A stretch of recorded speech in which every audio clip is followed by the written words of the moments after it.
হুজুর, আমি বিয়ে করেছি, আমার একটা ছেলে বাবুও আছে, কিন্তু আমার স্ত্রীর সাথে আমার ডিভোর্স হয়েছে। ডিভোর্স হওয়ার 1 বছর বেশি হয়ে গেছে। এখন আমার ওই স্ত্রী আবার কাছে আসতে চায়, আমার সাথে সংসার করতে চায়। এখন আমি কি তাকে নিতে পারবো? এই বিষয়ে কোরআন হাদিস কি বলে? That's a very sensitive question, very sensitive. It's all about the মাসআলা অফ তালাক। মাথায় রাখবেন, ইসলামের বিধান হচ্ছে যদি আপনি ওয়াইফকে তালাক দিয়ে দেন, 3 তালাক, এরপরে আপনার ওয়াইফকে ফিরায় নেওয়া আসার কোনো সুযোগ নেই। তবে এমন একটা সুযোগ আছে যে সুযোগটা মেনে নেওয়ার ক্ষমতা সবার নাই।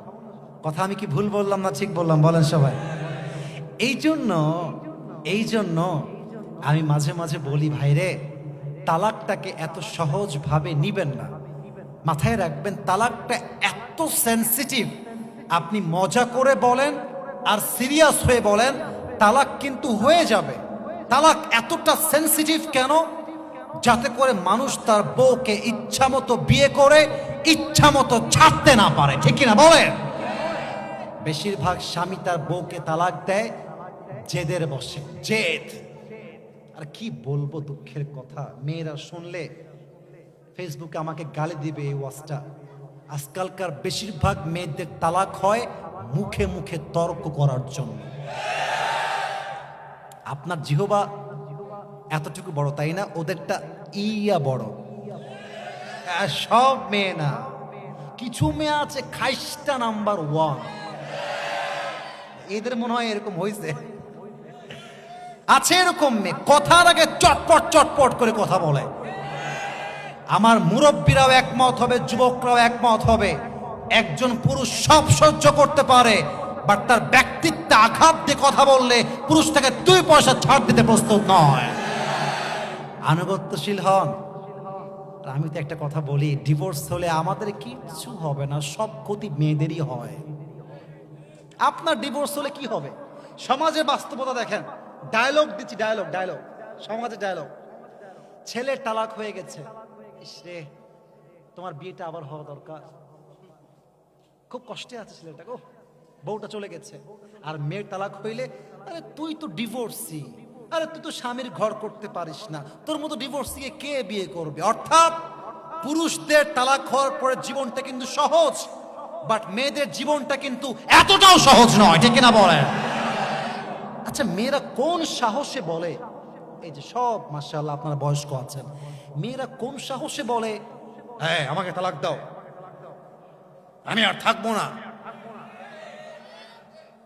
মেয়ের কথার রূপ যখন পরিবর্তন হয়ে যাবে, গলা যখন পরিবর্তন হয়ে যাবেন, গলা যখন দেখবেন টোন চেঞ্জ হয়ে গেছে, বুঝবেন সে আর একটা বেটার অপশন খুঁজে পেয়ে গিয়েছে।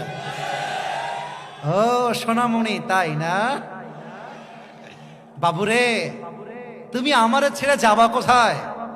তুমি যে আমার থেকে তালাক নিয়ে যাবা, তোমার কলম কবে ডিভোর্সি মেয়ে। আর মাথায় রাখবা, বিবাহিতা মেয়েকে কেউ তার মনের জন্য ভালোবাসে না। বলতে আমার লজ্জা লাগছে, তবুও বলছি, বেশিরভাগ বিবাহিতা মেয়েকে মানুষ দেহের জন্য ভালোবাসে, আর কিছু নয়। হ্যাঁ, পুকুরের পানিতে গোসল সবাই করে, কিন্তু পানি কিন্তু কেউ পান করে না। বুঝলে? বুঝপাতা না বুঝলে? ওরে বাবা, আমার স্বামী তো আমাকে টাইমই দেয় না।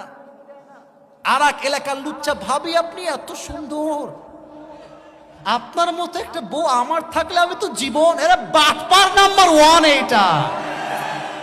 এর ধান্দা এক জায়গায় যা, আমি বলতে পারবো না, আমি বলতে চাই না। না, আমি বলতে চাই না। যেই মেয়ে পরপুরুষের জন্য স্বামীর ঘর ছেড়ে দেয়, এই মেয়ে স্বামীর কাছে আর আশা কোনো যোগ্যতাই রাখে না। তবে এই প্রশ্নে সে তা উল্লেখ করে নাই। আমি বলবো, ভাইজান, এই সবে আপনি আর যাইয়েন না। মাথায় রাখবেন, একবার যে পাখিকে খাঁচার থেকে মুক্ত দিয়েছেন, সে পাখিকে আর ফিরায় নিয়ে আসতে যাবেন না। এতে আপনার জীবনটা জাহান্নাম হতে পারে। আপনি কি করতে পারেন? আপনি তালাক দেওয়ার আগে ভাবতে পারেন। এজন্য আমরা মাঝে মাঝে বলি, ভাবিয়া করিও কাজ, করিয়া তুমি ভাবতে যেও না। তালাক দেওয়ার সময় মেয়ে বলছে, আরে দাও তুমি তালাক, তোমার মতো স্বামী কি আমি গুণী নাকি? তোমার চেয়ে মেয়ের মা হচ্ছে আর এক শয়তানি, আর এক কুটনি। মেয়ের মা বলে কি, এই তুই চলে আয়, তোর জন্য ভালো পাত্র আমি খুঁজে দিব রে। আমার মেয়ে এত সুন্দরী, কি করেছে এই ছেলেটা? ওরে সুন্দরী তাই না? আপনারা বাহিরের রূপ দেখেছেন, ভিতরের রূপ তো আমি স্বামী ছাড়া কেউ জানে না। খুব দরদ আসে, ফেসবুকে খুব দেখছি, মেয়েরা কিছু বললেই তোমরা বলো আসলেই তো তাই, ছেলেটা আসলেই খারাপ। ও বাবা, নারী পুরুষের ঝগড়া লাগলে পুরুষরা গিয়ে বেঈমান হয়ে নারীর পক্ষ হয়ে কাজ করে, পুরুষের সঙ্গে এই বৈষম্য কতদিন চলবে যুবক ভাইরা আমার? নারী যখন বলছে আমার স্বামী অন্যায়কারী, আপনি এক পক্ষের কথা কেন শুনছেন? আপনি স্বামীর কথা শোনেন, আপনি স্বামীর কথা বলছেন। মেয়ে বলতেছে যা তা সত্য না হতে পারে, আমরা পুরুষরা হাজার জুলুমের শিকার হচ্ছি, এটার কোনো আইন বাংলাদেশে পাস হচ্ছে না। নারী নির্যাতন কেস যেমন আছে, আমার মনে হয় বাংলাদেশে পুরুষ নির্যাতন কেস হওয়া দরকার। এখানে অনেক অনেক লোক বসে আছেন, আমি কসম করে বলছি, বাংলাদেশে হাজারো সংসার টিকে আছে যা সামাজিকতার দায়বদ্ধ থেকে। স্বামীও বউকে ভালোবাসে না, বউকে তার স্বামীকে ভালোবাসে না, ঠিক কিনা বলেন? এটা কোনো সংসার হইল মিয়া?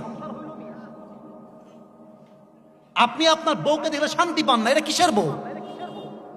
আপনার বউ আপনার জন্য রান্না করতে চায় না, ওর মতো বউ তালাক খাওয়ারই যোগ্য যুবক ভাইরা, ঠিক কিনা বল? এই জন্য মাথায় রাখবেন, তালাকের দিকে যাবেন না। যদি বুঝে ফেলেন আর হবে না, ব্যাস সবাই না না না এই কথা বলো না। যদি এই যাদের বিয়ে হয়েছে, যাদের বিয়ে হয় নাই, listen to this with full concentration, মনোযোগ দিয়ে শুনবেন। বিয়ে করেছেন বউ চরিত্রহীন, এক্সাম্পল, বিয়ে করেছেন স্বামী চরিত্রহীন, ফেসবুকে পোস্ট দিয়ে 2 পয়সা লাভ হবে না, ফেসবুকে লাইভ করে লাভ হবে না। স্বামী স্ত্রীর মামলা ঘরে ঘরে সমাধান করতে হয়। হ্যাঁ, আপনি বাহিরে গিয়ে বলবেন জানেন আঙ্কেল আমার স্বামী না অনেক খারাপ, আঙ্কেল বলবে তাই চলে আসো তালাক নিয়ে নাও। আর যখন তালাক নিয়ে যাবেন, ওই আঙ্কেলকে আপনি হারিকেন দিয়েও খুঁজে পাবেন না। ওই স্বামী আপনার আপন, স্বামী গালি দিক, আমি অবাক হয়ে যাই, স্বামী একটা থাপ্পড় দিতেই পারে আমাকে, পারে না? আমি একজন বউ, স্বামী আমাকে থাপ্পড় মারতেই পারে। ও বাবা, বাবা মারলে হয়ে যায় শাসন, আর স্বামী মারলে হয় নির্যাতন। এর চেয়ে বড় বেঈমানি আর কিছু হতে পারে না। আমার স্বামী আমাকে মারবে, আবার আমাকে জড়ায় ধরবে, আমার স্বামী আমাকে থাপ্পড় দিবে, আবার সেই গালে চুমুও দিবে। আরে আমরা একসঙ্গে থাকি, 2 হাঁড়ি পাতিল একসঙ্গে লাগলে ধাক্কা হয়, আওয়াজ হয়, বাড়ি খায়। স্বামী স্ত্রী থাকলেও ঝগড়া হয়, বাট ঝগড়া হলেই ছেড়ে যাওয়ার নাম ভালোবাসা নয়, বরং মিটমাট করে আজীবন থেকে যাওয়ার নামই হচ্ছে আসল ভালোবাসা। আল্লাহ ডিভোর্স থেকে এই জাতিকে হেফাজত করুক, পড়েন সবাই আমিন। আর ভাইকে বলবো, ভাইজান এই বউকে ফিরায় নিয়ে আসার চিন্তাটা আপনি আমার পক্ষ থেকে যদি জানতে চান, এই চিন্তা বাদ দেন। তবুও যদি সামনে বাড়তে চান, এর প্রসেস আছে। আমার বামে খতিব, ডানে খতিব, একদম লিখিত আকারে দিবেন, ওনারা ফতোয়া দিবে, যেভাবে প্রসেস বলবে তেমন করে করবেন। আল্লাহ আমার ভাইকে বোঝার তৌফিক দান করুক, পড়েন সবাই আমিন।